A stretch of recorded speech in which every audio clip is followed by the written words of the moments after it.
Ownership. Welcome to Ownership. In this course, we will explore the different ways an individual or an entity may own a piece of real property.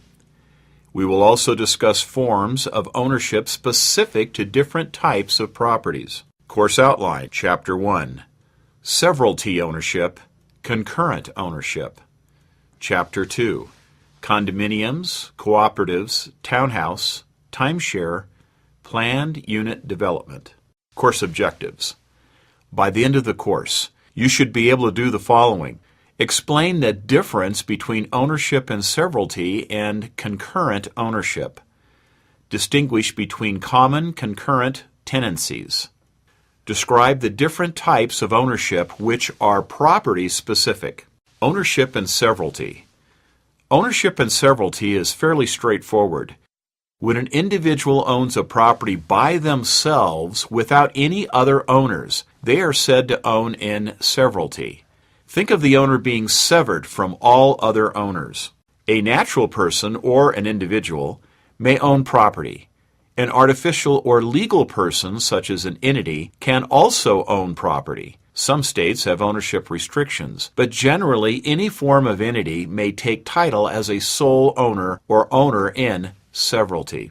Entities, also known as artificial or legal people, include the following forms of organization: corporation, limited liability company, LLC, partnership, limited liability partnership, LLP.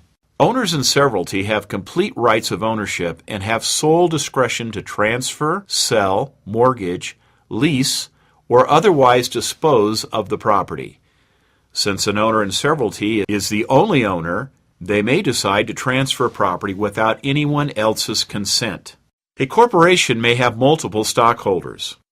If a corporation owns a piece of real property, they may hold it in severalty. The individual owners of the corporation would not be considered owners, only the corporation.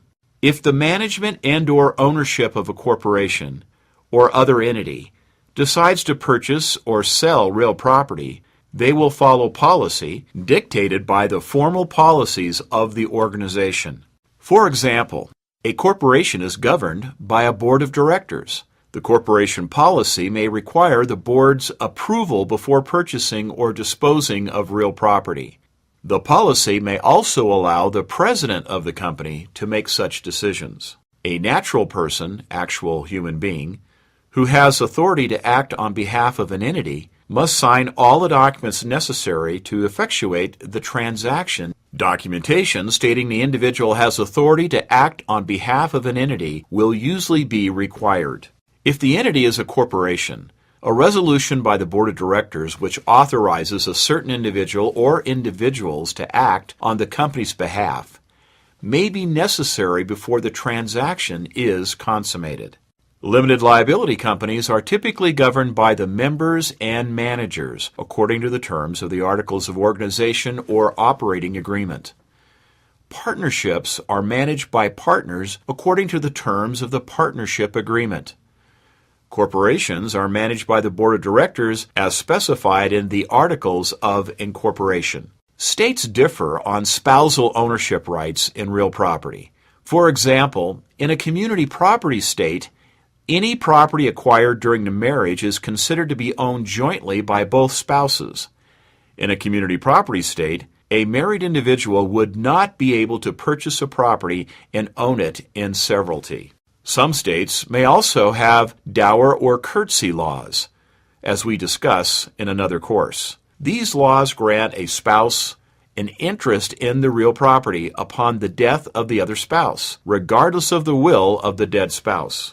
In non-community property states without dower or curtesy laws, married individuals may own real property in severalty. Utah is a non-community property state, making it possible for married individuals to own real property in severalty. Ownership in severalty may be inherited as designated in the owner's will or other estate planning document. In the absence of a will, ownership in severalty will be subject to applicable probate laws. We cover probate and inheritance in another course. Concurrent ownership. As the name implies, concurrent ownership occurs when more than one individual, whether natural or legal, owns real property. Concurrent ownership is also referred to as joint ownership.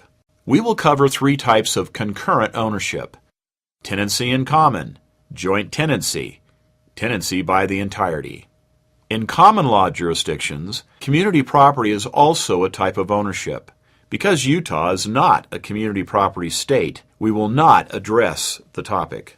Tenancy in common. Both natural and legal people may own property as tenants in common. If two or more people own real property as tenants in common, they own a fractionalized interest in the property. For example, two owners may each own 50% of the property.